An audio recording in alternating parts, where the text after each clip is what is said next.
আজকে সারাদিন বাইরে বাইরে চলে গেল। সকালে বের হয়েছিলাম, তো সন্ধ্যার পর বাড়ি ফিরেছি। তো আজকে সারাদিন অনেক ঘোরাঘুরি করলাম, অনেক দিন পর সবাই একসাথে বের হলাম, বেশ ভালো লাগলো।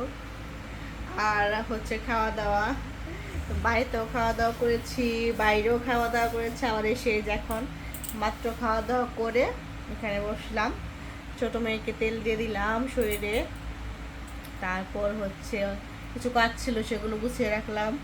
তারপর যে মেয়ের পায়খানা কষা হয়েছে, এখন ওই যে ওকে ডক্টরের কাছে আজকে নিয়ে গিয়েছিলাম, তো মেডিসিন দিয়েছে, সেগুলো এখন খাওয়াবো। তারপর হচ্ছে এখন মানে তোমাদের সাথে যে কথা বলবো সেই সময়টা আসলে বের করতে পারে না। মানে দুটা বাচ্চা সামলিয়ে সংসার সব কাজ করে আসলে সময় হয়ে ওঠে না আর কি। মানে চেষ্টা করি, চাই মানে সবই শেয়ার করবো, কিন্তু আসলে পেরে উঠি না। তো দেখা যায় যে টেটায় করে রান্না করে, তো বড় মেয়ে ভেজাল করে মানে আছেই একটার পর একটা কাজ। ধরো ভাবি যে এই কাজটা শেষ করেই যে একটু একটু ভিডিও করবো, ভিডিও টিডিও করবো, কিন্তু সেটা আর হয়ে ওঠে না। পরক্ষণে মানে ভাবি যে দুধ আর করবো, এটা ভালো লাগে না, এত ঝামেলা এত ভেজাল।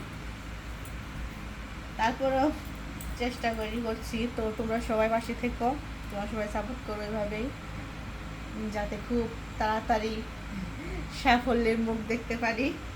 তোমাদের ভালোবাসা ছাড়া তো এটা কখনো সম্ভব। দেখো এই যে ফিতা দিয়ে খেলা করছে, দেখছো? কোনো ফিতা পেলেই হয়েছে এই যেভাবে টানাটানি করবে, শুধু এটা না, ও কোল বালিশের যে ফিতা আছে না, সেটা ধরে টানাটানি করবে।